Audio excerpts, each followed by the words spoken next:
ఓం అజ్ఞానమేంద్రస్య జ్ఞానాంశలాక్షయ చక్షుమిలితం మేం తస్మై శ్రీ గురవే నమః. హరే కృష్ణ కృష్ణ కృష్ణ హరే హరే హరే రామ రామ రామ హరే హరే. శ్రీ భగవాన్ వాచ 15వ అధ్యాయము పురుషోత్తమ యుగము. 15వ అధ్యాయము పురుషోత్తమ యుగము 1వ శ్లోకము. శ్రీ కృష్ణ భగవానుడు పలికిను, వేలు ఉర్ధముగాను శాఖల క్రిందిగాను వేదవాక్కుల ఆకులుగాను కలిగిన శాశ్వతమైన మర్రి వృక్షం ఒకటి కలదని చెప్పబడను. ఆ వృక్షము నెగిన వాడే వేదము నెగినవాడు. 15వ అధ్యాయము పురుషోత్తమ యుగము 2వ శ్లోకము. ఈ వృక్షము శాఖలు ప్రకృతి 3 గుణములచే పోషించబడి ఊర్ధ్వ అధో ముఖములుగా వ్యాపించి ఉన్నవి. దీని చిగుళ్ళే ఇంద్రియార్థములు. అధోముఖముగా కూడా ఉన్న ఈ వృక్షము వేళ్ళు మనుష్యలోకపు కామ్యకర్మలకు సంబంధించినవై ఉన్నవి. 3-4 శ్లోకాలు. 15వ అధ్యాయము ప్రకృతి. 15 పురుషోత్తమ యుగము.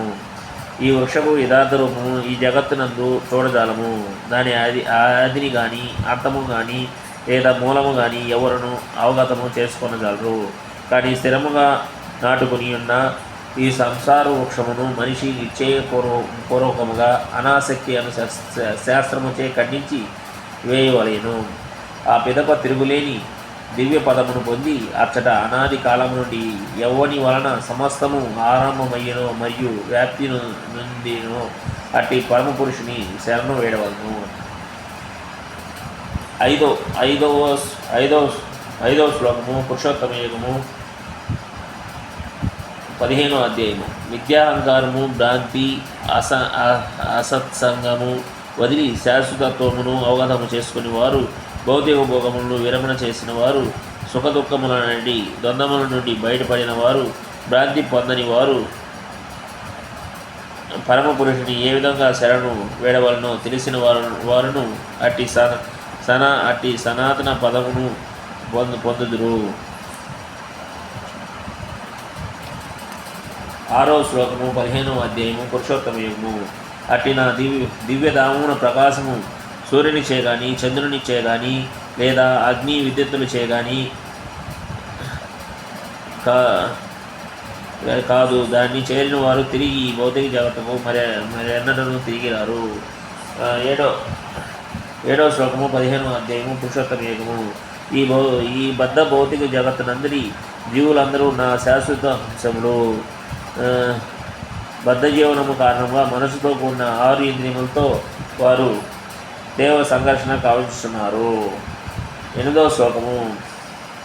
15వ అధ్యాయము పురుషోత్తమ యుగము. వాయువు గంధమును మోసుకొని పోవునట్లే జీవుడు ఈ భౌతిక జగత్తున తన వివిధ భావములను ఒక దేహము నుండి వేరొక దేహమునకు కొనిపోవచ్చును.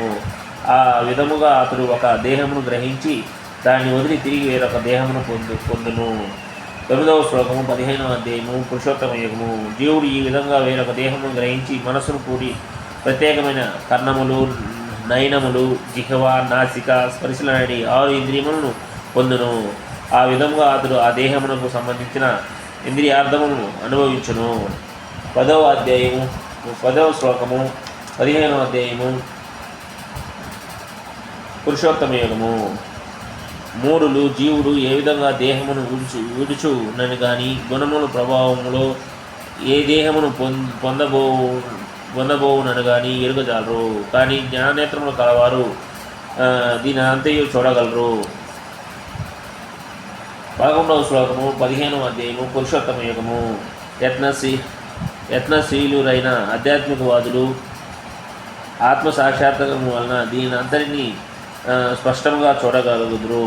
కానీ వికాసము లేనివారు మరియు ఆత్మ సాక్షాత్కారము లేనివారు ప్రయత్నించను ఏమి జరుగుతున్నదో చూడలేరు. 12వ శ్లోకము. పురుషోత్తమ యుగము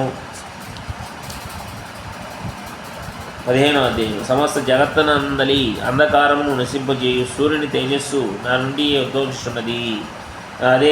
అదేవిధంగా చంద్రుని తేజస్సు మరియు అగ్ని తేజము కూడా నా నుండియే కలుగుచున్నది. 13వ శ్లోకము. పురుషోత్తమ యుగము 15వ అధ్యాయము. నేను ప్రతి గ్రహమునందును ప్రవేశించును, నా శక్తి చేతనే అవి తమ కక్ష అందు నిలిచి ఉన్నవి. నేనే చంద్రుడై అన్ని వనస్పతులలో జీవితమునకు అవసరముకు రసమును సమకూర్చుతున్నాను. 14వ శ్లోకము 15వ అధ్యాయము పురుషోత్తమయము. ప్రాణుల దేహములందలి జఠరాగ్ని నేను, ప్రాణపాయువులతో కూడిన నేను 4 విధములైన ఆహారమును జీర్ణము చేయుచున్నాను. 15వ శ్లోకము పురుషోత్తమయము 15వ అధ్యాయము. నేను అందరి హృదయమునందు ఆశయుడును, నా నుండి స్మృతి జ్ఞానము మరుపు అనేవి కలుగుచున్నవి. నేనే సమస్త వేదముల ద్వారా తెలియదగిన వాడును, వాస్తవముకు వేదాంతకర్తను, వేదమును నెరిగిన వాడును నేనే. 16వ శ్లోకము 15వ అధ్యాయము పురుషోత్తమయము. శాశ్వతము మరియు అశాశ్వతము అను జీవులు 2 రకముల భౌతిక జగత్తునందరి ప్రతి జీవియు అశాశ్వతము క్షరుడు కాగా, ఆధ్యాత్మిక జగత్తునందు ప్రతి జీవి శాశ్వతమని అక్షరుడని చెప్పబడినది. 17వ శ్లోకము 15వ అధ్యాయము పురుషోత్తమయము. ఈ ఇరువురు కాక పరమపురుషుడు పరమాత్ముడు నాశన రహితుడకు భగవానుడు కూడా కలడు. అతడు ముల్లోకములలో ప్రవేశించి వాటిని నడుపుచున్నాడు.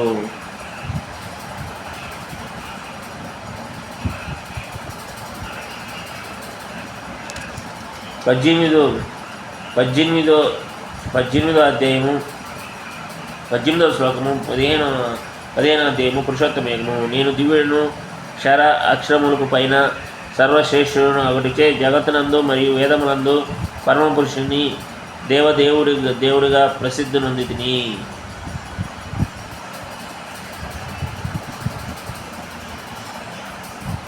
19వ శ్లోకము 15వ అధ్యాయము పురుషోత్తమయము. ఓ భరత, ఎవరు నన్ను సంశయరహితముగా దేవాది దేవునిగా తెలుసుకొనునో అతడే సర్వమును ఎరిగినవాడు. అందుచే అతను పూర్తిగా నా భక్తికి సేవలో నిమగ్నమగును. 20వ శ్లోకము 15వ అధ్యాయము పురుషోత్తమయము. ఇది వేదమునందలి అత్యంత రహస్యమైన భాగము. ఓ పాపరాధిరా, ఇది నీకెప్పుడు వెల్లడించితిని. దీన్ని అర్థం చేసుకున్నవాడు బుద్ధిమంతుడు కాగలడు. అతడు పరిపూర్ణతను ఎరిగి దాన్ని సాధించగలుగును. శ్రీ భగవాన్ వాచ. 1, 2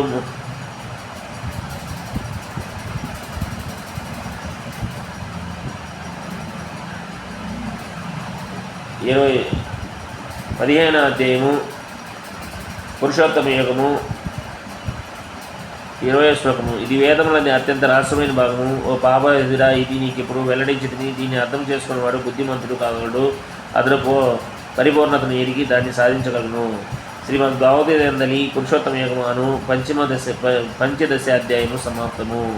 మొత్తము 20 శ్లోకాలు పురుషోత్తమయము. భగవద్గీతలందరూ 20 శ్లోకాస్ పురుషోత్తమయము.